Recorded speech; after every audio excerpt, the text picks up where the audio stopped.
because I had my hand out in front of me. So I had one hand that touched his bum, was gooey, it was delicious, it was gorgeous.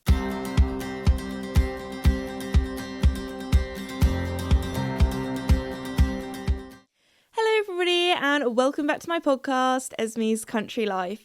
In today's episode, I'm going to be talking about jumping my horse Joey again, screaming influencers, and also how it's now bull season. But before we begin, I just want to say a huge thank you to the sponsor of the podcast, Red Post. Red Post is an equestrian and country store based in the UK, but they also ship all over the world. And now is your warning, now is your time to go and check your horse's rugs, because you always think, oh, going into the winter, that kind of thing, I need a new coat for myself to stay nice and warm. But you need to think about your horse as well. So if you want to look at horse rugs, that kind of thing, be sure to go to redpostequestrian.co.uk.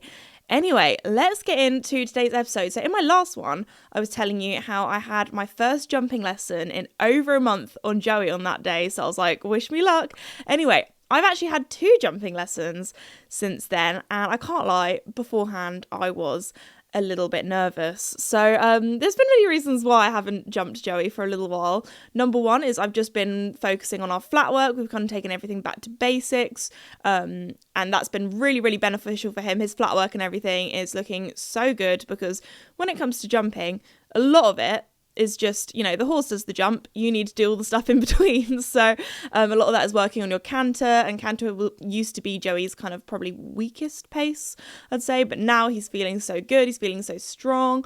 We've also been doing a lot of hacking as well with him. Also part of that is because in the summer I do like to give my horses like a little, that I do show jumping with, a little break from jumping, because of many different reasons. Also, number one, I've just been quite busy at lots of different horse shows and that kind of thing. Also, my instructor Felicity, who's an eventer, she's been really busy going out to events all the time and with her own horses.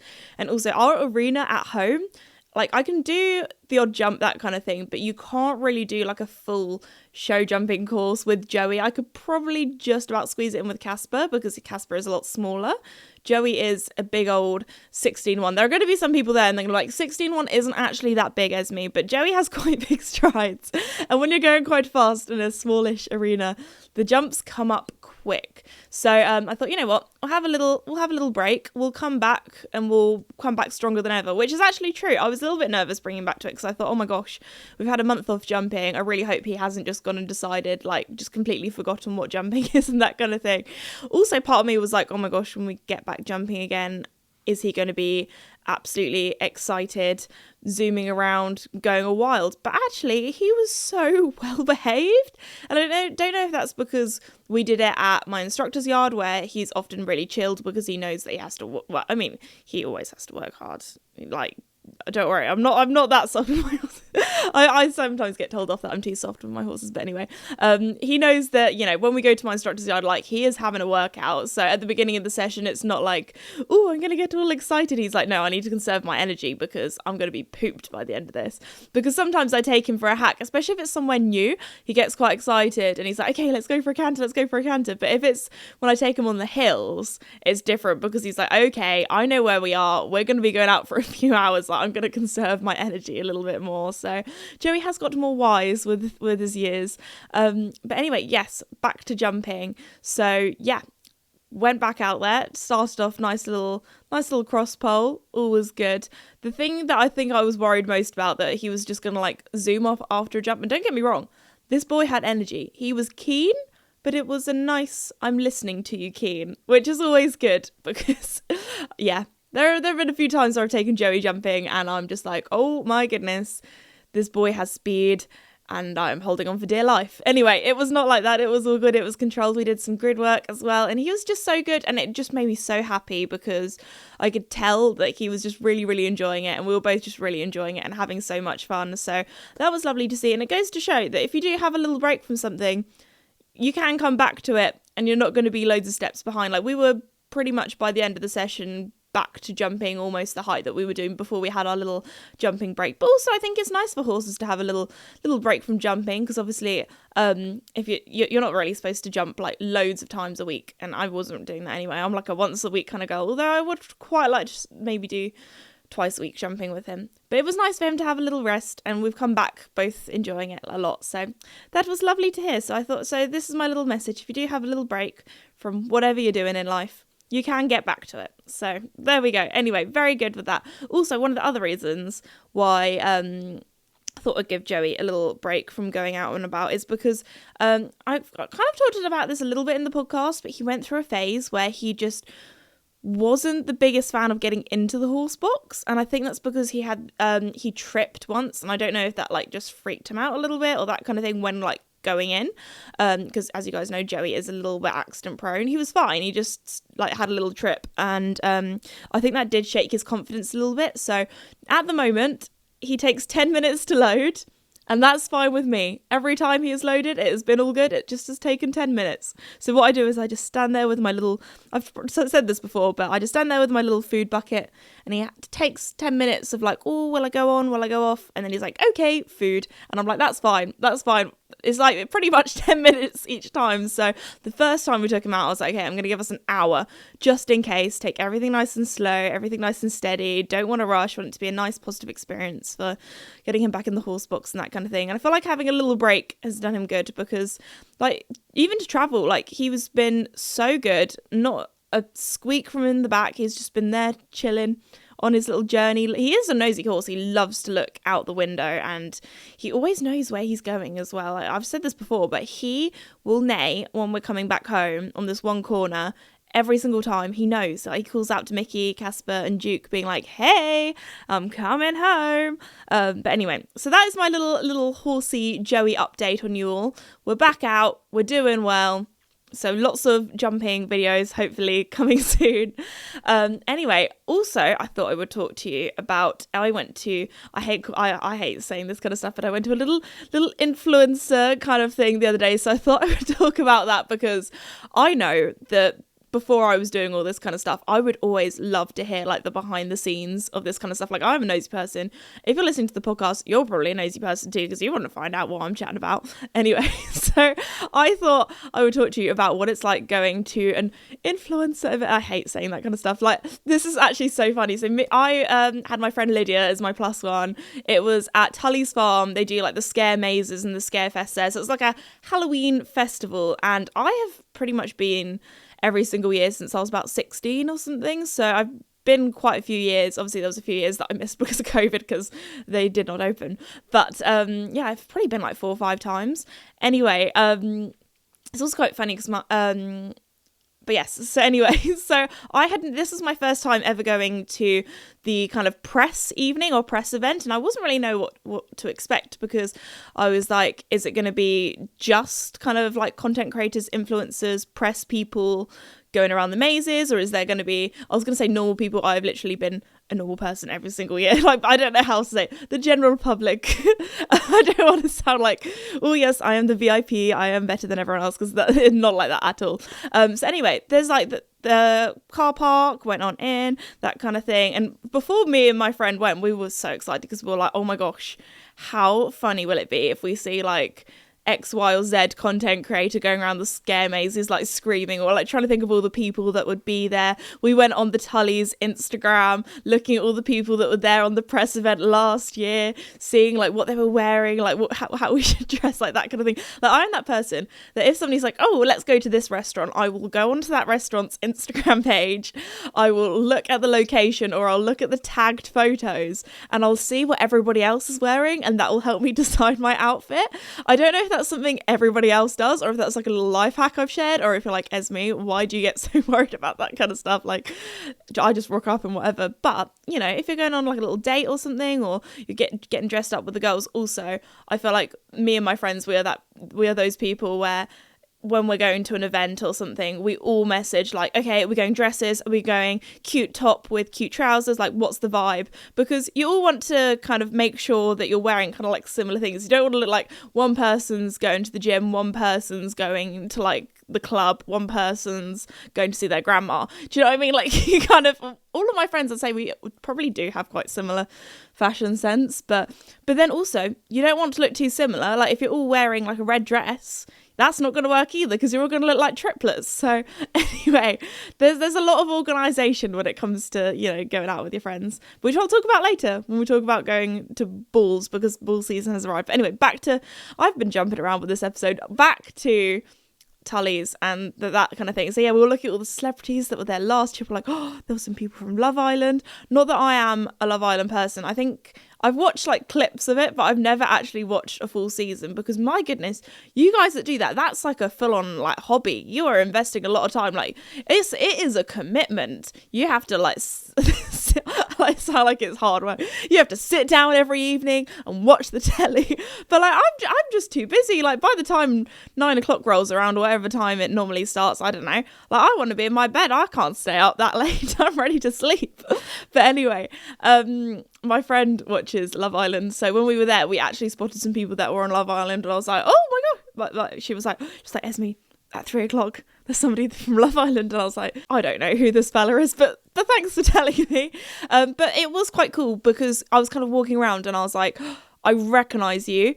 I would not be able to say who your name is, but I recognise your face. And there are some people, like, I was like, do I just recognise your face because I feel like a lot of content creators will have like a similar style and a similar look? But there were a few people where like afterwards I was like, oh, that's the girl who dresses up on TikTok and does videos pretending to be a primary school teacher. Like there is like some just very niche and very random things. I mean, I talk about horses, so I'd say that's pretty niche. Like whenever I meet other content creators, they're like, oh, what do you do stuff about? And I'm like, horses, and they're like, wow, that is a very niche topic.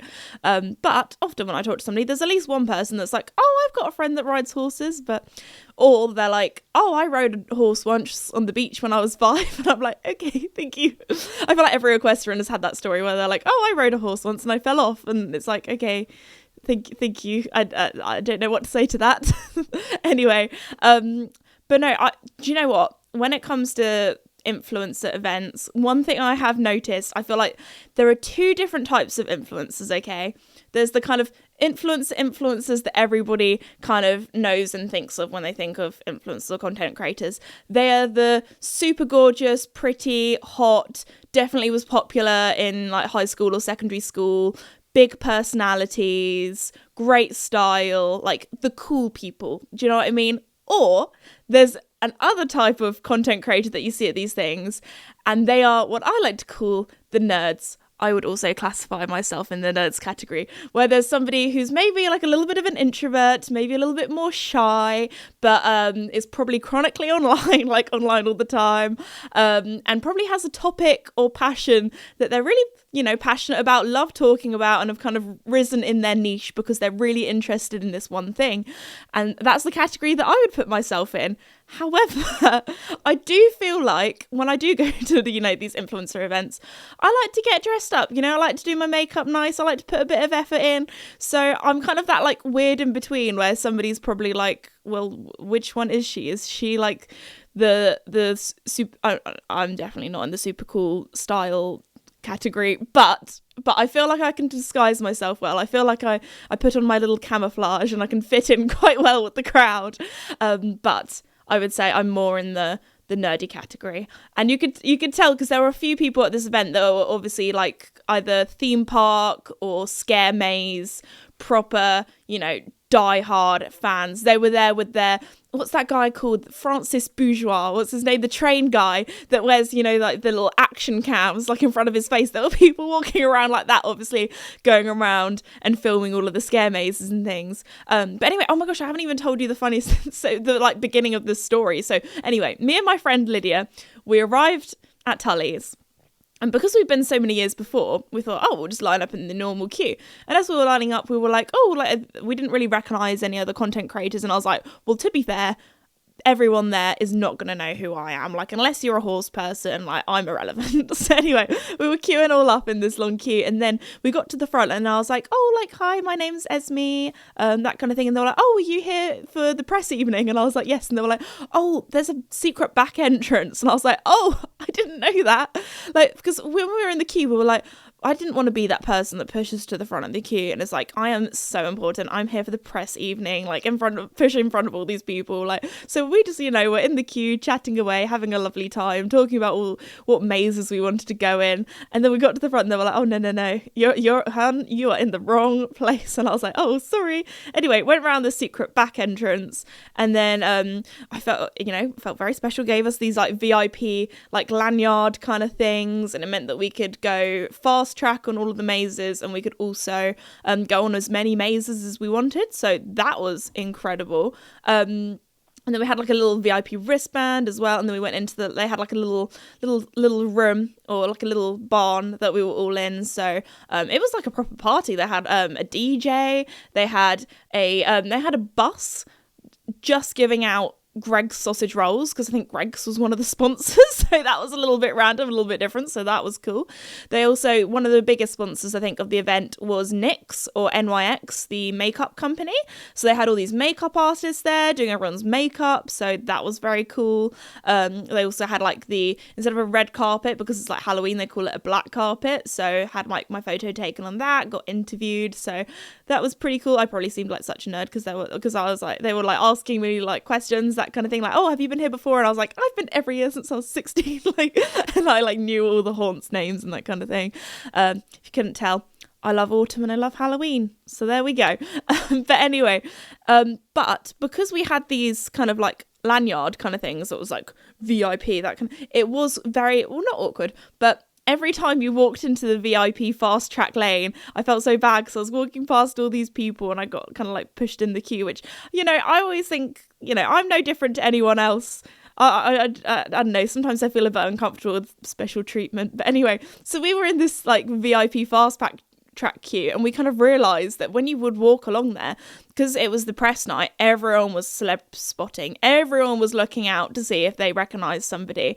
So we were walking through the fast track, and basically everyone in the queue next to you would stare at you being like, do I know you, do I recognise you, how come you're in the VIP, that kind of thing. So it was very much imposter syndrome. But to be fair, they had some famous people there. They had people from Love Island. They had I was so sad I didn't see them, but they had Jedward there.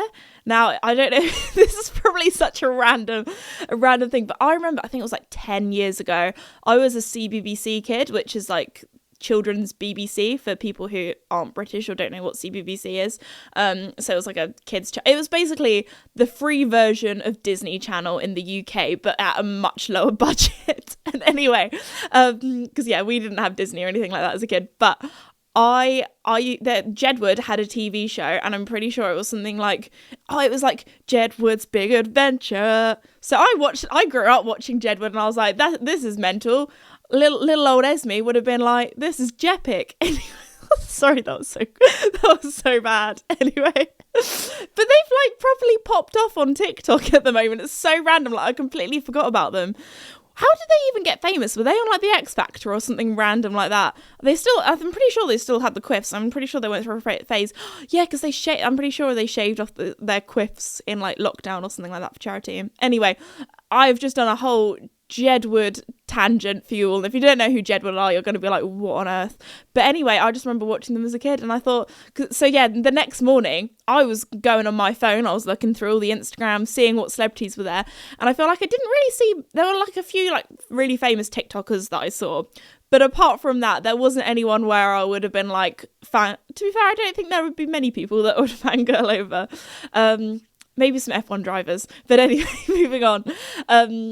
So yeah, they also had a new haunt or maze. I think I when I was younger, I used to always call them rides, but they're not technically a ride because it's not like a roller coaster, but pretty sure you call them haunts or you call them mazes. But we always do the haunted hayride first, which is the actual one that's kind of a ride where you sit in the back of a tractor and you go around and that kind of thing. That's probably my go-to for number one, because I feel like it's the best one to slowly dip your toe into it. Especially like there's one called Chop Shop, which is the most scary because they have like chainsaws and that kind of thing. Obviously they take the chain off the chainsaws, health and safety and all that, but that one we always do last because that one we always think is the scariest. Like if you do that one first, the rest are not going to be as bad. But anyway, so yeah, haunted hayride is normally our go-to for number one. That was very good. But they had a new one and we weren't allowed to film that. I'm pretty sure, I think it was called like Purgatory or something like that. That one was freaky if you're scared of the dark, I don't know how much I'm allowed to talk about it because, to be fair, they have like some behind the scenes clips on Instagram. So, but you have like a little lantern and you go around, and sometimes the lantern will like just turn off and you'll just be in pitch black, or it'll like flash, and it just makes it even creepier. So that was really good. That was one of their new ones. They also had a new one that was like very like American themed, which was quite cool, a little bit different. But no, I'm trying to think of if there's any other kind of like interesting things that happened apart from me just screaming, because I am such a jumpy person. I am the worst person to go around scare mazes with, because I just set everyone off. Because if somebody jumps out at me, I will scream. I am just very jumpy. And then everyone else will scream because I'm screaming. So I'm either the worst person to go around with or the best person to go around with, because then you're like, oh, she's making me scared because she's screaming. Or you're like, oh no, I don't want to be with her because she's screaming in my ear. But one thing that I did actually get recognised a few times at Tully's, and on one of the groups that I was with, we were going around, and obviously we got to a bit where it was a bit lighter, because sometimes, you know, it is in the dark, you can't really see who's there or what's going on.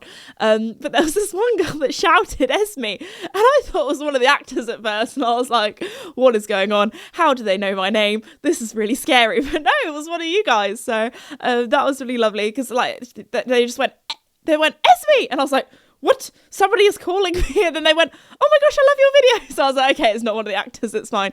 They're not like here like trying to stalk me or get me or that kind of thing.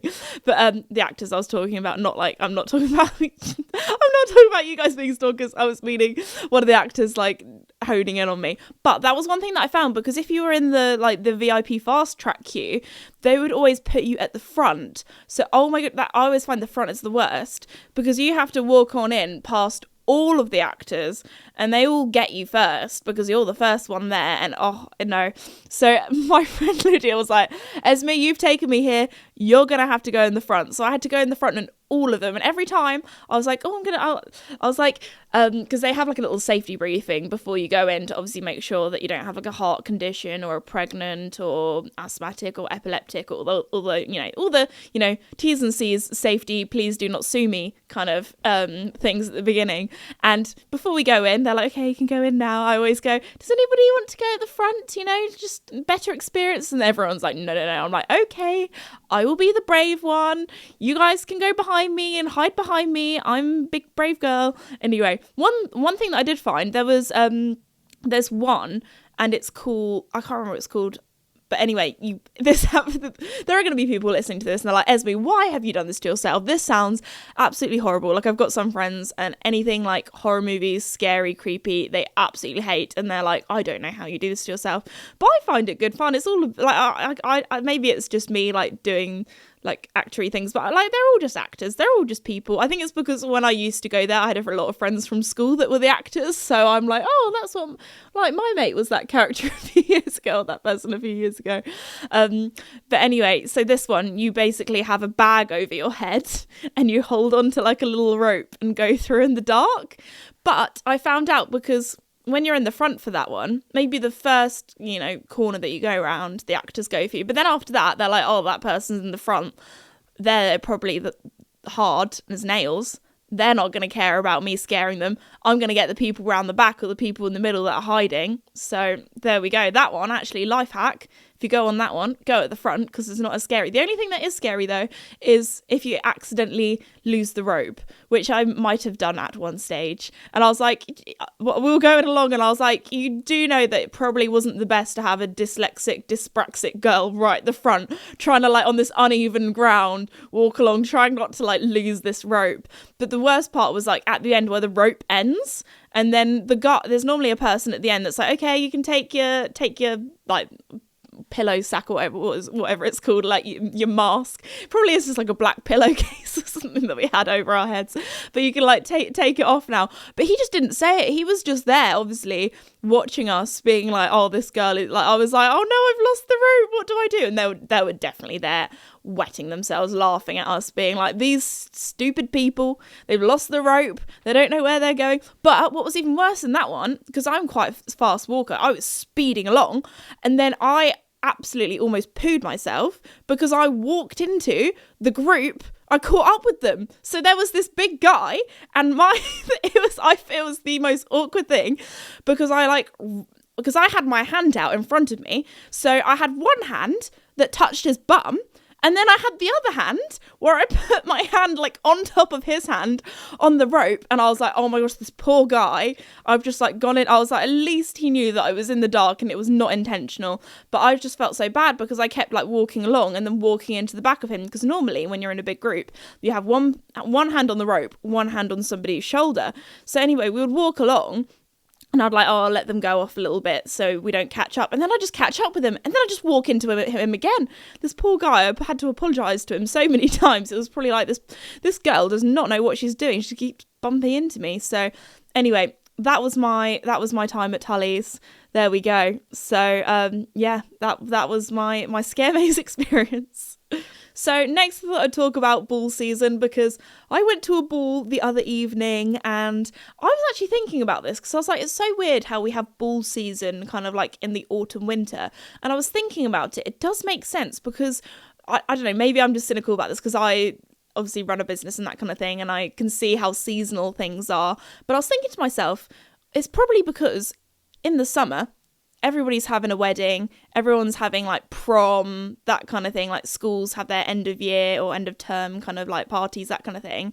And then going into the autumn or winter, they're kind of like dead months, like not really much happens. Like in the summer, everyone wants to go out in the sunshine, that kind of thing. And obviously a lot of catering companies do weddings. So that's probably why we have ball season in the winter, because the catering companies can then carry on, being successful. So I was like, that's actually quite cool when you think about it. So anyway, if you have never been to a ball, I thought I would tell you this is my Esme ball routine. Anyway, normally we all get ready at my friend's house and the friendship group has grown a lot over the years.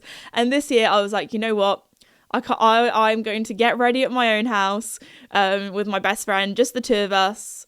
Nice, we'll have like a cute little girly chat, just the two of us while we get ready, because I was like, I'm going to air wrap my hair with my Dyson air wrap kind of thing, and I was like, I'm going to annoy so many of my friends. Everyone's trying to chat and get ready, like if you're using hair straighteners, that's fine, or hair curlers, because it doesn't make a noise, but with the air wrap, it is quite noisy, and I'm like, nobody's going to be able to hear what I'm going to say, so I'm just going to get ready at my own house. I can have all my makeup there, I don't have to bring like a full-on like bag full of all my stuff, but it sounded like the girl group had a very lovely time, but I was like, it's going to be too much, I'm going to get too overwhelmed, it's going to be too busy. But normally we all get ready at somebody's house and we all get ready together. But anyway, me and my best friend, we got ready at my house and that was really lovely. I don't know what it is, but getting ready as girls together, it's just girlhood. It's good fun, gotta love it. Boys won't understand. Anyway, so yes, so me and my friend got ready. Also, my dress, I was so happy with my dress because it was such a steal. So anyway, because normally ball dresses can be pretty expensive, so I'm not going to gatekeep. I'm going to tell you where I got my dress from. I actually got it from Pull and Bear, out of all places, which you wouldn't really think of like a ball dress kind of place. Like normally they're kind of like jeans, t-shirts, jumpers, that kind of thing. But they had some really nice long bodycon dresses, and I saw it when I was with my friend when we went to go and see Noah Khan in at the O2. So we're shopping in the middle of London and we're going straight to the O2 afterwards, and I was like, I'm not going to be able to buy anything because the O2 are quite strict about bringing bags in, that kind of thing. So I thought, you know what, I'll order it online. Anyway, when I was in Portugal, we did a little bit of shopping, saw it was there, €5 cheaper in Portugal, and I was like, brilliant, I'll buy this dress now. So anyway, my dress was, a tight bodycon long dress in like a tealy peacock, like a dark teal or a peacock green, which I feel like was a very different colour, because I think that ball dresses, the go-to that most people have, I would say, is a red, maybe like a royal blue, navy, black, or like a dark green. I'd say they're the go-to that most people have. To be fair, they are very nice colours, and I feel like those colours suit most people. And they're very like autumny, wintry colours as well. But I was like, I don't want to be like other girls. I want to go for something different. But anyway, I saw this colour and I was like, that is gorgeous. It also matches my ocean Fairfax and Favour heels, so I was like, oh my gosh, this was meant to be perfect. And one big sister piece of advice that I would give, if you're going to a ball or a wedding or an event, when you're like dress shopping or that kind of thing, get a dress that is, number one, comfortable, and number two, that you feel confident in. And this is something that I've definitely learned over the last few years, because there have been balls that I've been to and I've been like dancing and I'm like, oh no, I feel uncomfortable, or like I can't move in my dress, or I feel insecure about a certain part of me. So I have learned that for me, I feel most confident in tight dresses that have like a high neckline, like that, just what I think suits me and my body type and that kind of thing. And feeling comfortable and that kind of thing is the most important part, because when you're dancing and when you're having good fun with your friends, the last thing that you need to worry about or think about is how you look or how you feel or if you're comfortable, that kind of thing. So that is my big sister piece of advice. If you don't feel 100% confident and comfortable in what you're wearing, it is not the dress, or it is not the thing. So there we go. There we go. That is what I have learned. So yeah, that dress was, I was like, what a bargain. Brilliant. But also it's a sort of dress where I can definitely rewear it for some events. It probably wasn't as smart as some of my friends who had like very cute, glittery kind of ones that are a little bit more like prom dresses. But I was like, you know what? When I've done my makeup nice, when I've got some cute jewellery on and that kind of thing, it's slayed. So there we go. But yeah, what other ball things? Oh yeah, so normally with a ball, you arrive, or this is the balls that I've been to. You arrive, everybody goes and gets their drinks and gets cute photos with like, there's normally like a background or something, if that's like a little backdrop. This one had like cute little balloons and that kind of thing. And then there's like a big chart where it has all the tables. I guess it's a little bit like a wedding, and it has all the tables, and you find your table number, and then you go and sit down, and you have like a meal. Sometimes you get to decide what you're gonna have. Like you have like three options, like vegetarian, chicken, beef, that kind of thing, or you get to sometimes it's like, this is what you're gonna get, meat or vegetarian. And then puddings, oh my gosh. So this ball, the food was actually so good. I feel like sometimes balls can be like a bit hit or miss. Like sometimes I've never been to a ball and been like, this has been the best food I've ever had in my life. But I tell you what, this last one, food was up there. I'd say it was like an 8 out of 10, which is pretty good when I'd say ball food is normally average. The brownie, I think that might have actually been one of the best brownies I've ever had. Like it was, when sometimes you go to places and like, I feel like the most disappointing thing is when you order a brownie and it's dry and you can just tell someone's got it out of a packet and put it on a plate and put a bit of ice cream next to it. This was gooey. It was delicious. It was gorgeous. It was a good brownie.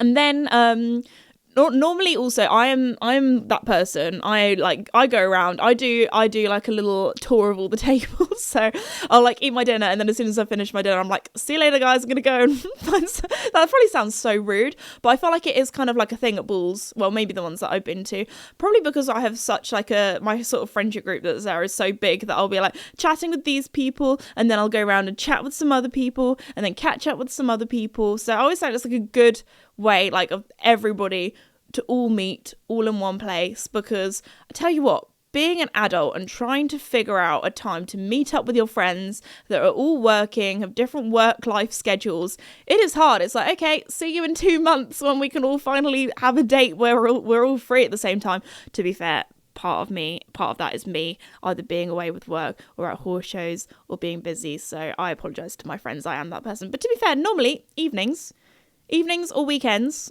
if I'm not working or at a horse show, I'm free, I'm down, I'm ready to go. Anyway, so yeah, you go for a little wander, and then when you see the dessert come out, you're like, okay, I need to go back to my seat. And then there's often a raffle as well, which is quite good fun, where it's often for charity as well, the raffle, so that's always good stuff.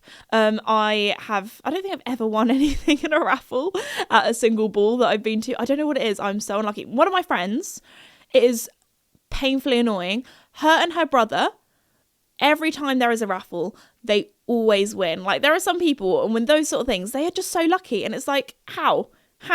Anyway, and then afterwards, there's often a DJ, and then you have a little boogie on the dance floor. So there we go. That is a ball. That is what I've been up to lately. So I think I have maybe, well, it depends how many I want to go to. I think there are more that I could go to, but the ones that I know that all of my friends are going to, there are 2 more this kind of autumn winter. So there we go. I guess it's like a nice kind of thing. I definitely am more of a ball person than a going out clubbing person, because with balls, everybody kind of like knows each other, or at least if you don't know somebody, like you probably have a friend that knows them or that kind of thing. I just feel like it's a lot more of like a safer environment for like dancing on the dance floor compared to going to a club or that kind of thing. But still, keep your eye out, look after your friends, stay safe. And on that note, I'm going to finish off today's podcast episode there. I really hope you enjoyed listening to me and Joey, what we're getting up to, also what it's like at a kind of influencer, content creator kind of thing. Also, I have another thing. I'm going to the Instagram headquarters at some stage next week. I think I have 2 things with Instagram or Meta next week in London, so I'm gonna have to keep you updated on that in next week's podcast episode, so that'll be interesting. See if I can some more influencer gossip for you all, the behind the scenes. I hate myself. Anyway, on that note, I'm gonna finish it there. I hope you all have a lovely week, and I'll see you all next time. Bye.